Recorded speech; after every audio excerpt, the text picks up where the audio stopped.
This episode of Film Riot is brought to you by Domain.com. Today on Film Riot, we're talking storyboards, the storyboarding process.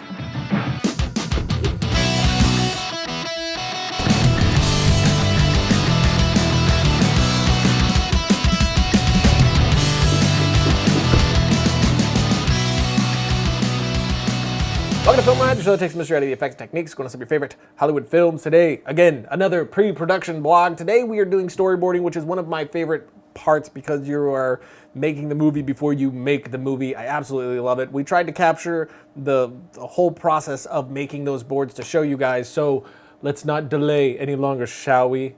Jump right into it.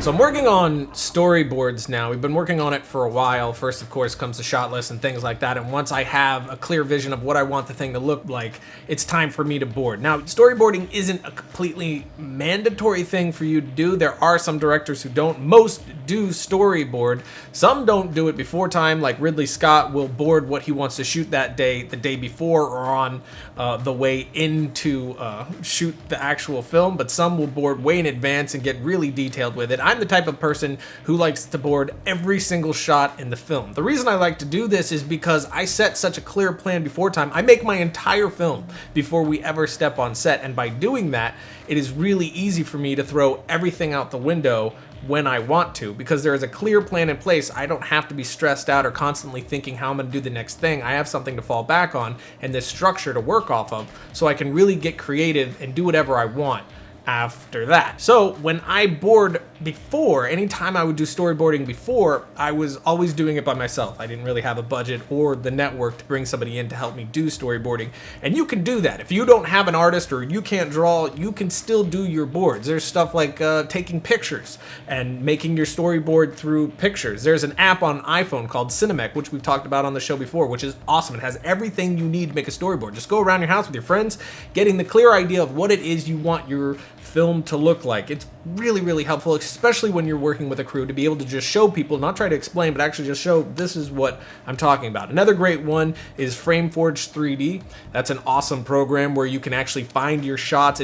Once you have your shots set up, it also makes camera plots for you. You can do different frame sizes. You can do different lenses. You can also get all the measurements. If you know where you're shooting, you can get the measurements of the room and build it exactly. You'll know all the heights of your camera. And what I love most about FrameForge 3D is the fact that you can find shots this way. Like, it's a great thing to just move the camera around this virtual world and find the exact shot you want. Zooming in, zooming out, you can really learn different focal lengths and what they'll make that scene feel like. So there's a lot to that program that's really beneficial. But with this one, I really wanted to work with a storyboard artist because I was convinced by my friend Dan that was the way to go. When you're directing, especially with your first big project, working with a storyboard artist, he says, is the first time that you direct your film. And I gotta say, he's 100% right. Having to give my vision to another person verbally for them to put it down visually has really helped me. I mean, I've had to justify shots and the way a scene played out that made me completely rethink the scene because I was wrong. Once I was seeing it there and I was explaining why one moment happened to the next, I found out that this was something I was going to change on set. And given that we only have a certain amount of time to shoot, we're having to crunch our days because of the budget. We got to keep the budget down. We're working with so many people.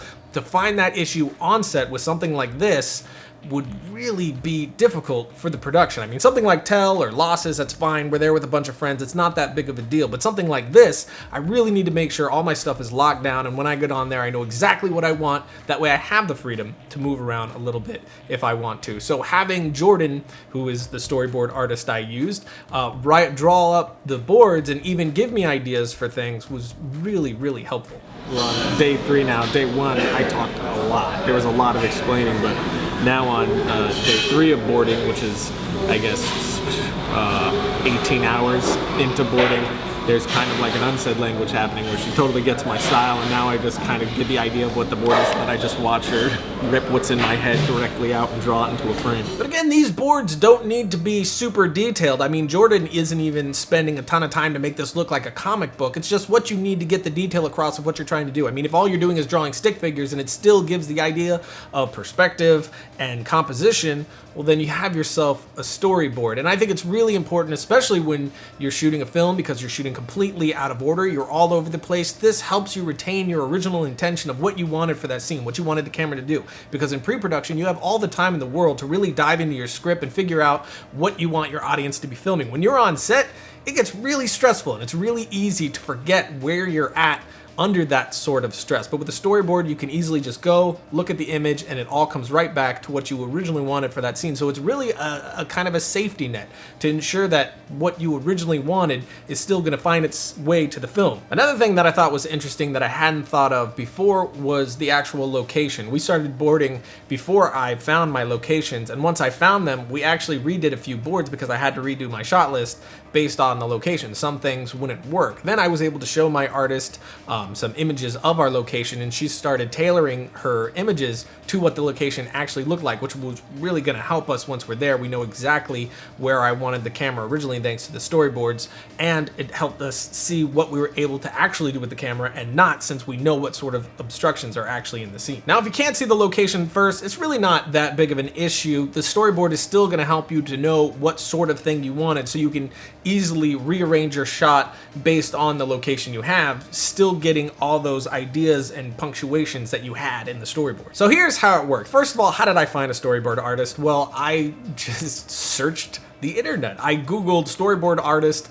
and then around my location, and I spent days looking for people that I think would be down to do it that wouldn't cost a ridiculous amount of money. What you can do is look for people in art school. If someone's actually still in college, they're gonna be down to do your project just to have a credit, just to get experience. They'll probably do it for free. Of course, it's nice to give them any amount of money you possibly can, but most of these people in these art schools will probably just hook you up for free, and they're gonna be very, very talented people. Now, when I met up with Jordan, of course, we start going through the boards one by one, starting from our first shot, and I actually went through the script in chronological order, so jumping from scenes back and forth so I could kind of see my movie layout in front of me. I would describe the shot and draw very, very poorly on a notebook to try to express what I'm trying to think of, which one thing that helped us a lot was doing Google Hangouts. Since I'm in pre-production, I couldn't meet that much, so we would do Google Hangouts, and you could do a screen share, and I was able to show her my screen with FrameForge on it, and then position the camera to kind of give her a general idea of what I wanted to do, and she could go off that. So FrameForge really helped me out there too. So the first thing she does is thumbnailing, which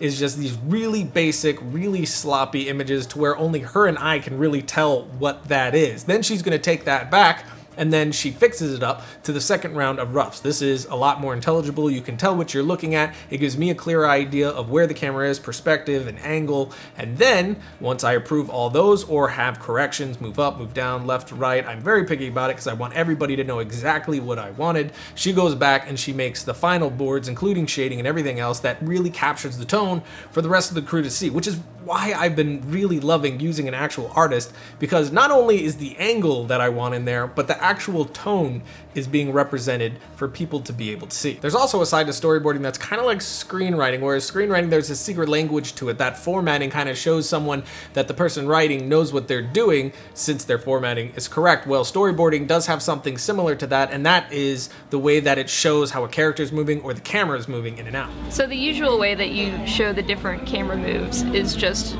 drawing arrows with usually the camera move written inside them. But for something like a zoom, you want to show like the zoomed out version. So this larger frame is where it starts, and the smaller frame is where it would end. And then you just draw on the arrows to show the direction of the zoom. So for the reverse, zooming out, you do the same thing. You show where it starts, and then you show where it ends. These chunkier arrows are usually what you use for camera moves. There's like as you can see, there's kind of an infinite amount of shapes that you can have, but for character moves, what you want to do is use these like skinnier arrows, just so you have a difference between the two and you can tell what the arrow is talking about. So if this guy is going to move this way, you want to draw a little arrow that's going that way. Domain.com is the place to go if you want to get yourself a website like I did. If you're an innovator, a filmmaker, a business owner of any kind, you're going to want to get yourself a .net. I got one with Outsiders. I got outsidersthefilm.com. I got outsidersfilm.net. That way I protect my name and people can't go get the .net and try to point people to their... if somebody has a .com and you wanted that name and you get yourself a .net, but it doesn't conflict in any way, like one's a flower shop and the other one's like a basketball team, does that work? There's nothing wrong with that. So go to domain.com, get their .net. It's only $8.99 a year. It's affordable, and I can make it more so. Want to know how? You should already know this. Use the coupon code FILMRIGHT at checkout. Get yourself 15% off your website, which I hope is for a film. And if it is, send it to me. I love watching you guys' film. Once again, if you think of domain names, come on, people. You should be thinking domain.com.